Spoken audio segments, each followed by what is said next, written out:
ไม่สุงคะตัดชิเล่เล็ดบูมก่อนที่มาไล่ผ้าสมเด็จผ้าสมเด็จวัดระฆังพิมพ์ใหญ่ค่ะเนาะข้าเขาที่มาไล่ข้าเขาที่มาไล่อันนี้ตัวเนาะข้าเขาที่มาไล่ขายตัวค่ะปล่อยตัวค่ะเนาะอันข้าเขาหันใน YouTube เนี่ยมันเป็นเรื่องเตี้ยเรื่องป๋อมากค่ะเนาะจงมีคอมเมนต์เข้ามาค่ะข้าเขามาตัวเนาะผ้าสมเด็จพิมพ์ใหญ่ค่ะเนาะในพิมพ์ใหญ่ค่ะผ้าสมเด็จพิมพ์ใหญ่อันนี้เป็นห้องว่าวัดระฆังค่ะเนาะวันละครั้งค่ะแต่ก็ได้เสียวตัวลีๆค่าดิไล่ปั่นกำเดียวกันค่ะเนาะมันในราคาทองก็ขยับมาอินค่ะเนาะตัวค่ะค่าดิไล่ปั่นจำจะไหนชัดจะไหนก็ได้ค่ะเนาะใครสนใจก็ทักมาอะไรค่ะเนาะในองค์ในค่าดิปล่อยค่ะเนาะพระสมเด็จค่ะเนาะค่าเขาดิตัวว่ามันจ่องตีเป็นเหมือนอันตีในอันที่เขาไล่ลงกันนำนั่นค่ะเนาะตัวเนื้อมันค่ะแต่ก็ได้เสียวเฮามาตัวเนื้อมันเนาะแต่ก็ได้เสียวมาตัวเนื้อมันค่ะเนื้อมันนี่อันนี้นี่มันต้องว่าถึงค่ะเนาะตุบตับเนี่ยอย่าไปว่าค่ะเนาะอันนี้เป็นเนื้อดังในค่ะเนาะมันมีเนื้อจังไหนค่ะเนาะอันนี้ชัดกว่าค่ะวันนั้นคันไล่เนี่ยยังบ่ชัดเด้อค่ะวันนั้นคันไล่เนี่ยยังบ่ชัดเด้อค่ะเนาะอันนี้นี่ชัดเจนกว่าค่ะอันนี้ชัดเจนกว่าค่ะแต่ก็ได้เสียวเฮาตัวตังในค่ะเนาะค่าที่2ปันค่ะ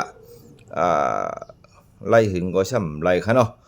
ใครสนใจก็ตักแชทมาค่ะเนาะตักแชทตักอินบ็อกมาค่ะอันนี้เป็นเนื้อตังในค่ะเนาะคันนึกว่ามันมีเอาในกันนะมันก็ยังมีอยู่นะโอ้มันก็ยังมีตังในอยู่ค่ะอันนี้เนื้อเนี่ยนะคะเนาะมาส่องด้วยจำด้วยค่ะเนาะพระสมเด็จค่ะว้าวอันนี้มันจะมีเป็นห้องว่าเป็นไม้เป็นอย่างคำหูเนาะเป็นไม้เป็นอย่างคำหูค่าที่2มันจำค่ะเนาะแต่ก็ได้เสียวเฮาค่าที่2มันจำจะไหนติเลยหันเนื้อเตะมันเป็นจื้อหือเนี่ย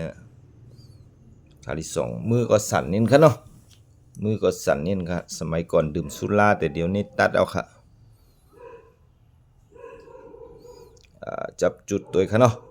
ว้าวหันจะไหนเนี่ยอย่าไปว่านะคะอันนี้เน่สัญลักษณ์ของเป็นห้องว่าสมเด็จวัดระฆังกำเนาค่ะเนื้อตัวเน่ปอดอย่าไปว่าถึงค่ะเนาะอันนี้เนื้อตัวเน่มวลสารตัวนี้ค่ะจุดเด่นมันมีที่นี่ค่ะตัวขอบคางค่ะเนาะคาที่ไล่ในขอบคางค่ะคาที่ส่องในขอบคางค่ะเนาะแต่ก็ได้เสียวเขานี่ขอบคางมันอ่ะเป็นกายอย่างเก้มหัวไม่ก็มีเปลือกหมักไม่ก็มีอย่างก็เก๊กก็มหูเนาะมีเปลือกอะไรไม่รู้เต็มไปหมดเลยอ่ะดูเนื้อสิโอ้โหว้าวคาที่2มันค่ะเนาะว้าวมองก็ทำเจือกส่องค่ะเนาะมองก็ทำเจือกส่องค่ะเนาะนี่เอกลักษณ์มันอยู่ที่นี่ค่ะแต่ก็ได้เสียวเขาเฮ้ยมวลสารมันหายไปไหนวะตกไปแล้วมั้งมวลสารมีเม็ดหนึ่งมันมีมวลสารเม็ดหนึ่งอยู่ข้างในมีอยู่ครับผมมันมีมวลสารอยู่ตั้งในมันค่ะแต่ก็ได้เสียวเขาตัวค่ะเนาะหานะมันตรงไรจอมกันนะมันขยับได้จอมมวลสารอยู่ตั้งในเม็ดหนึ่งค่ะเนาะว้าวอันนี้เป็นห้องว่าค่าเทียบจะต้องส่องค่ะมันต้องส่องชัดกว่าค่ะเนาะแต่ก็ได้เสียวเขาว้าวมันต้องส่องชัดกว่าอันนี้เป็นเปลือกไม้อย่างกับหัวอันนี้เป็นเปลือกไม้อย่างกับหัวข้าเขาส่องตัวค่ะเนาะข้าจะไล่ตัวว่าจะมีคอมเมนต์มาจื้อห้องค่ะเนาะทดสอบตัวแต่ก็ได้เสียวเฮาใน Facebook แต่ก็มีนำคือได้เสียวมีนำคือนั่นน่ะนี่อันนี้เป็นเปลือกหมักไม้อย่างกับหูค่ะโดยขอบมันค่ะโดยขอบมันโดยขอบข้าก็กำลังไล่เป็นครั้งแรกค่ะเนาะผิดถูกชื่อก็ขออภัยค่ะ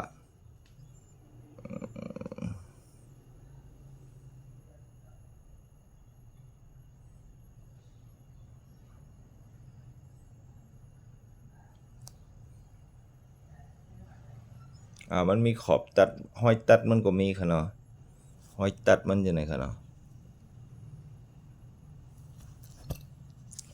ไล่ในชัดๆจังได๋ดีกว่าอันนี้ชัดเจนกว่าค่ะเนาะห้อยตัดมันค่ะห้อยตัดมันเป็นจังได๋ค่ะเนาะตัวตั้งข้างค่ะนะมีหูแถมกันนะอันมีหูเนี่ยค่าเขากับตัวเด้อเนาะเอากองส่องตัวว่ามันจ่องมีมวลสารเปิ้นฮ้องว่ามวลสารค่าก็หูเมียวนะครับส่องด้วยค่ะก็เขาส่องด้วยเนาะที่หูเนี่ยมันจ่องเหลืออย่างไว้พองหันอย่างงำเหลือให้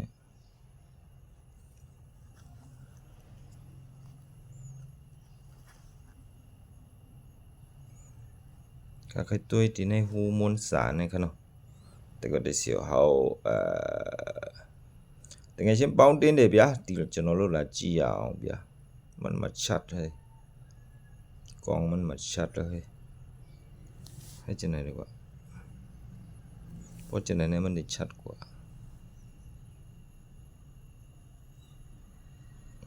จะมันได้ชัดกว่าจะมีค่ะมีตังในค่ะเนาะมวลสารมันจะชัดกว่าจะชัดกว่า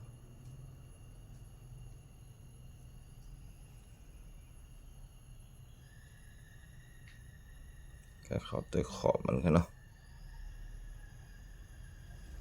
เป็นลายคุกๆคักๆไว้กันนะ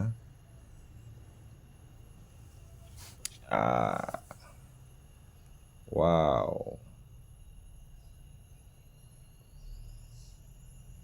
สมเด็จวัดระฆังค่ะนะเนี่ยสมเด็จวัดระฆังค่ะเนาะเขาตัวห้อยตัดห้อยอย่างมันเนี่ยนะแต่ว่ามันเจ้าเก่ามันเนี่ยเปิ้นใจไว้อินค่ะเนาะดีนี่มีอย่างหัวเขาส่องด้วยค่ะเนาะแต่ก็ได้เสียวเขามีอะไรดูสิเป็นอย่างก็ฮู้เนาะ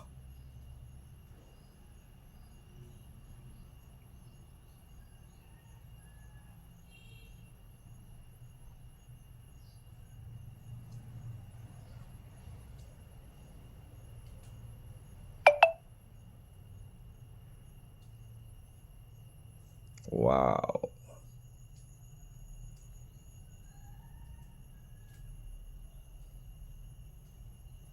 เขาก็มาไล่เนี่ยชัดๆด้วยค่ะเนาะชัดแต่เนี่ยมีอย่างแถมเอาค่ะ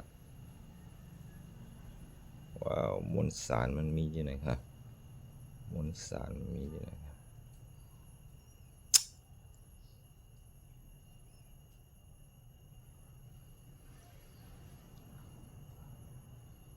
ที่มันแจ๋วเนี่ยมันเป็นที่นี่ครับแต่ก็ได้เสียวเขาตัวมวลสารอยู่ตั้งในหูเนี่ยค่ะเนาะมวลสารมันหดตัวมันอยู่ตั้งในหูค่ะนี่มันตรงไรจ้อมกันนะขยับได้จ้อมกันนะมวลสารเนี่ย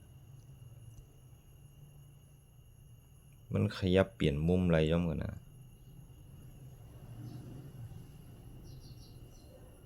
อันนี้ข้าก็คอมเมนต์ส่องในแต่ก็ได้เสียวตีในFacebook ด้วยค่ะเนาะ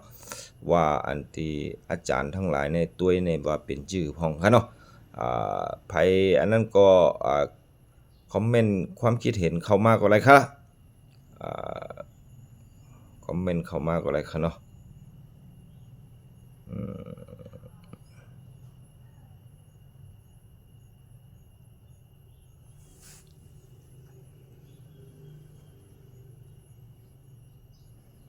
ข้าก็ยังบ่หมอส่องดีๆเด้อค่ะเนาะส่องกับตาเนี่ยหมออยู่แต่ว่าส่องกับอันที่กล้องเนี่ยมันหยาบนิดนึงครับส่องกับกล้องเนี่ยมันหยาบนิดนึงค่ะเนาะแต่ก็ได้เสียวเขาเพื่อนฝูงในออนไลน์ทั้งออฟไลน์ครับผมก็ลองส่องดูนะครับเราจะมาดูเนื้อที่เหมือนกับเขาที่เขาส่องกันว่าสมเด็จวัดระฆังนี่มันเป็นเนื้ออย่างนี้ไหมครับถูกใจก็กดแชร์กดไลค์กด Follow ก็ให้กันหน่อยนะครับแล้วก็เราจะเฮาก็ติมาส่องตัวว้าวเนื้อขาวๆนี่เป็นเนื้ออย่างหัวลายๆเหมือนตุ๊กแกไว้หลูๆอย่างพอส่องตัวดีๆนี่มันจะมีเนื้อบนห้องว่าบนห้องว่ามันมีอย่างแก้มหัวตั้งในเต็มปีกหมดค่ะเนาะ แต่ก็ได้เสียวเขานี่เขามาตัวจำจังไหนเด้อการดียิบนิ่งๆแล้วก็ถ่ายอย่างชัดๆเห็นไหนกันเนาะสมเด็จวัดระฆังพิมพ์ใหญ่ในจังไหนคะนี่ค่ะสมเด็จวัดระฆังพิมพ์ใหญ่ค่ะเนาะเอามาตัวคอยตัดมันค่ะเนาะคอมเมนต์ส่งความคิดเห็นมากกว่าอะไรคะเนาะว่ามันพิมพ์นี่มันควรจะเล่นว่าหรือว่าพิมพ์นี่เป็นชื่อของแต่ก็ได้เสียวเขาคอมเมนต์มากกว่าอะไรคะเนาะ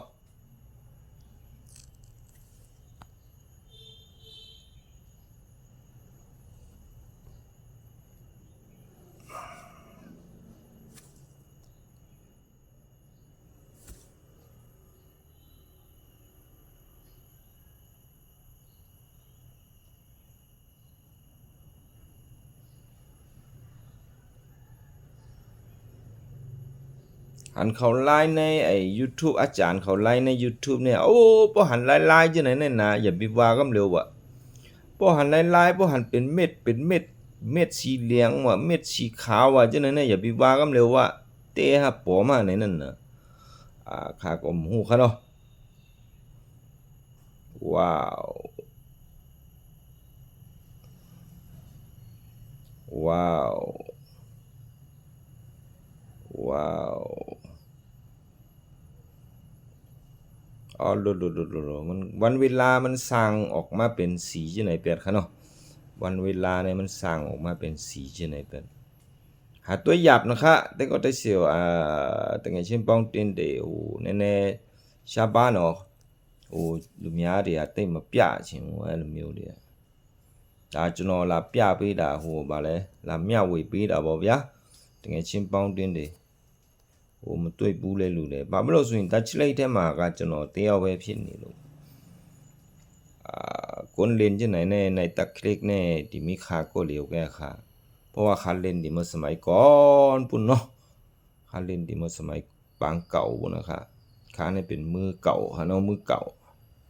บ่ฮ้อมือคลาสสิกมือเก่าค่ะเนาะ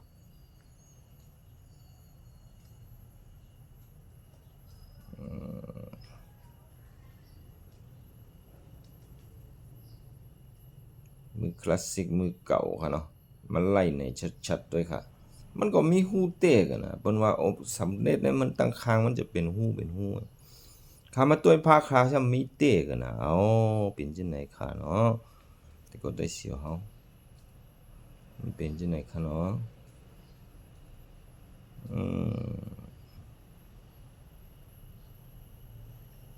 อันนี้จำเป็นไม้ค่ะเป็นไม้ตั้งในเป็นไม้ค่ะค่าส่องด้วยดีๆทีนี้ก็เป็นไม้ติดไว้อันนึงค่ะเนาะเป็นไม้แต่ว่าทีนี้ยังเคยหลุดกาวค่ะแต่ว่าทีนี้เนี่ยยังมีอยู่ค่ะตั้งในเป็นไม้ค่ะเนาะโอค่ะก็แน่ค่ะเนาะข้าก็ติไล่ลงอัน TikTok ด้วยค่ะแต่ก็ได้เสียวเฮาไผที่คอมเมนต์มาจื้อพองผมฮู้ค่ะ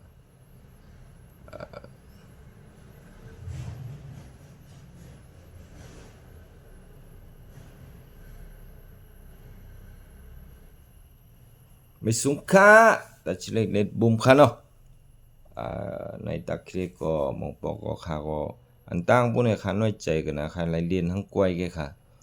บ่เดี๋ยวแน่ข้าก็มาตัว YouTube ตัวอย่างตัว TikTok ตัวอย่างจังได๋ก็มันก็มีบ่เป็นเมืองไทยแน่เปิ้นฮู้เรื่องกูก็ค่ะเปิ้นบ่เป็นเมืองไทยแน่บ่เป็นคนไทยแน่เปิ้นฮู้เรื่องกูก็เนาะอันนี้แน่ตั้งในช่ำเป็นเมืองมาในช่ำเปิ้นมองก็ฮู้เรื่องค่ะเนาะข้าก็มาไล่แหน่บ่เป็นเมืองไทยแน่เปิ้นฮู้เรื่องหมดอะค่ะเนี่ยเปิ้นยังมีจังได๋เปิ้นมาแหน่นะครับเปิ้นแหน่นะโอ้โหอันนี้เป็นเปิ้นฮ้องว่าครูส่องของดีแน่จังได๋คะเนาะแต่ก็ได้เสียวใน TikTok แต่ก็ได้เสียวใน Facebook โอเคค่ะคันไลค์กันแน่ค่ะเนาะไผใครคอมเมนต์ก็ลองคอมเมนต์มาบอกความคิดเห็นก็ได้ค่ะเนาะว้าวว้าวว้าวว้าวจังได๋คะเนาะว้าวว้าวจังได๋คะตัวลายต่างๆเนาะ มันเป็นห้อยลายเหมือนเพิ่นฮ้องว่าเอาตอกห้อยลายตัดค่ะเนาะห้อยลายพิมพ์ห้อยลายตัดมันค่ะเนาะโอเคครับไม่สูงค่ะลงเมงกะลาบาจิชูเบโลกด follow กดแชร์กดไลค์บันกันอินค่ะเนาะถูกใจก็ข้อจงเข้าใจข้อไลค์บันกันอินค่ะเนาะ